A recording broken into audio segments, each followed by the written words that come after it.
যদি আমি ভুল না হয়ে থাকি, আমাদের বৈষম্য বিরোধী ছাত্র আন্দোলনের প্ল্যাটফর্ম থেকে যতগুলো প্ল্যাটফর্মের উৎপত্তি হয়েছে তাদের সবার অন্তরের কিন্তু একটা টেন্ডেন্সি আছে। আর এই টেন্ডেন্সির সবচেয়ে বড় যেই মাঠে থাকা শক্তিশালী খেলোয়াড়টা ছিল সেটা ছিল আওয়ামী লীগ।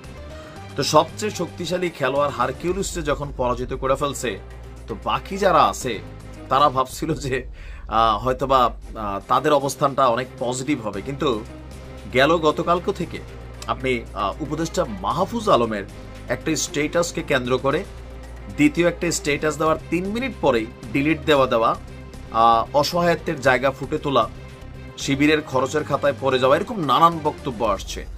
তো মাহফুজের মেইন ইস্যুটা ছিল কি রাজাকার। আজকে আবার সমবেত জাতীয় সঙ্গীত হয়েছে রাজু ভাস্কর্যে, সেখানে আবার ছাত্রছাত্রীরা বলছিল যে তুমি কে আমি কে, রাজাকার রাজাকার। তারা তখন কেন বলেছিল?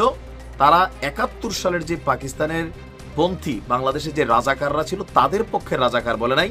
শেখ হাসিনার উপর জিত কইরা তারা ওই সময় যে আওয়ামী লীগ গণহারে যে রাজাকার বানাইছিল সেই রাজাকারের বিরুদ্ধে তাদের প্রতিবাদ ছিল, কিন্তু 71-এর রাজাকারদের বিরুদ্ধে তাদের কিন্তু যুদ্ধ অব্যাহত থাকবে।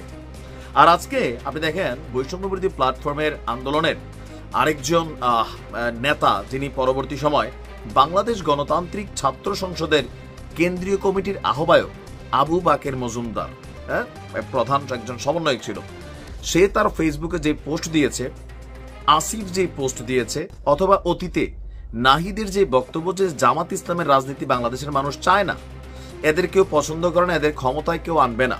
চরমোনাই সম্পর্কে একই কথা বলেছে যে ইসলামিক দলগুলো আছে, বাংলাদেশের মানুষ ভিন্নতা চায়। তো এই সকল কিছু মিলিয়ে আবার আওয়ামী লীগ তো মাঠ থেকে আউট, এখন জামাতের ইস্যুতে 1971 সালের সেই বিতর্কিত ভূমিকা নিয়ে জামাত বলছে ভাই গোলাম আজম তো মাফ চাইছে, আমরা আর কত মাফ চামো, মাফের উপর খালি মাফ চামো নাকি।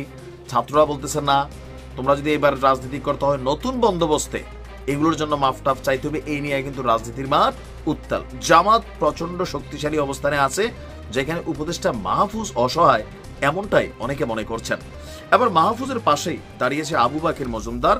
তার বক্তব্য, তুরা যারা রাজাকার, তুই তো কারিত গেছে পোলা আরো সাহসী, সময় থাকতে বাংলা ছাড়, মানে পাকিস্তানে চলে যা, লাখো শহীদের রক্তে কেনা দেশটা কারো বাপের না।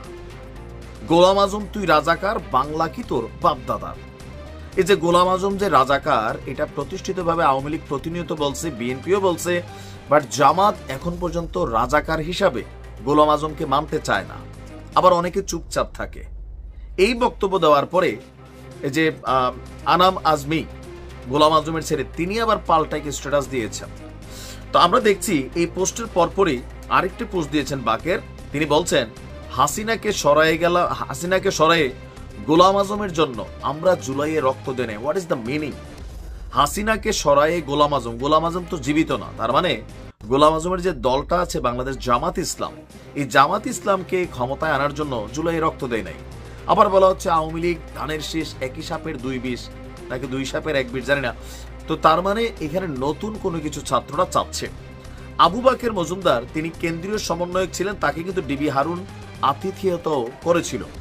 আপনি দেখবেন মাহফুজরে গতকালকে থেকে শিবিরের সভাপতি, পুরো বাংলাদেশ জামাত, কেউ বলছেন যে তিনি ক্ষমতায় থেকে এরকম পোস্ট দিতে পারেন কিনা। এটা তো শপথ ভঙ্গের মতন অবস্থান। তো আওয়ামী লীগ নিয়ে তো অনেক পোস্ট দিচ্ছে, বিএনপি নিয়েও তিনি কৌশলে অনেক পোস্ট দিয়েছেন, তখন কিন্তু এগুলো নিয়ে আলোচনা হয় নাই। আওয়ামী লীগ যেহেতু খরচের খাতায় ছিল বা স্বৈরাচারী কর্মকাণ্ডের কারণে তাদেরকে বাংলাদেশ থেকে বিতাড়িত করা হয়েছে, আবার পিছনে নীল নকশা থাকুক সাদা নকশা থাকুক, হয়েছে, নিষিদ্ধ হয়েছে। সো এখন আসলে কি ঘটতে যাচ্ছে আমরা যতটুকু বুঝতে পারতেছি যে জামাত ইসলামের যে খুশি খুশি ভাবটা ছিল সেটা তো অনেকটা ভাটা পড়তে যাচ্ছে। আবার আমাদের এনসিপির মধ্যে যারা আছেন, সার্জিস বা হাসনাত, তাদের অবস্থানটা কোনটা পরিষ্কার পরিচ্ছন্ন আবার বোঝা যাচ্ছে না যে তারা কি জামাতের পক্ষে অবস্থান নিচ্ছেন না বিপরীতে। তবে জামাতের বিভিন্ন প্রোগ্রামে তাদের যাওয়া, ইসলামিক দলগুলোর বিভিন্ন প্রোগ্রামে তাদের যাওয়া, কেন্দ্রীয় নেতৃত্বের সাথে তাদের মিলামেশা, সেটা আবার ভিন্ন বার্তা দেয়। তবে এই মুহূর্তে এনসিপি বনাম আপনার জামাত ইসলামের মধ্যে শক্ত একটা অনলাইনে ফাইট চলছে। এটা আরো বাড়তে পারে, কারণ আজকে আমরা প্রতিক্রিয়া দেখছি, এবং কি সেই মুক্তিযুদ্ধ, সেই মুক্তিযুদ্ধের চেতনা, সেই 71 আবার কিন্তু ফিরে আসছে নতুন রূপে। ছাত্ররা বলছে একাত্তরকে নিয়ে কোনো ধরনের স্যাক্রিফাইস চলবে না, এটা আমাদের আইডেন্টিটি। এখন জামাতের জন্য এই মুহূর্তে এটা খুবই চ্যালেঞ্জিং একটা ইস্যু কিন্তু হয়ে দাঁড়াবে যদি টোটাল এনসিপি বৈষম্য বিরোধী প্ল্যাটফর্ম বেইকা বসে।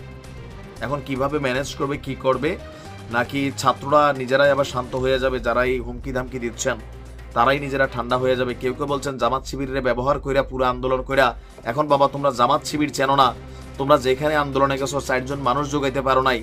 এই যে আওয়ামী লীগের নিষিদ্ধের মধ্যেও মধ্যরাত পর্যন্ত হাসনাতরা বৈঠা ছিল, কোনো পাত্তা ছিল না ওই রকমের। যেই মাত্র শিবির ঝাঁপাই পড়লো, জামাত ঝাঁপাই পড়লো, তখন এই আন্দোলনটা একটা গতি পাইছে। এরকম নানান বক্তব্য কিন্তু জামাতের লোকেরা দিচ্ছেন। কি ঘটতে যাচ্ছে? ভালো থাকো।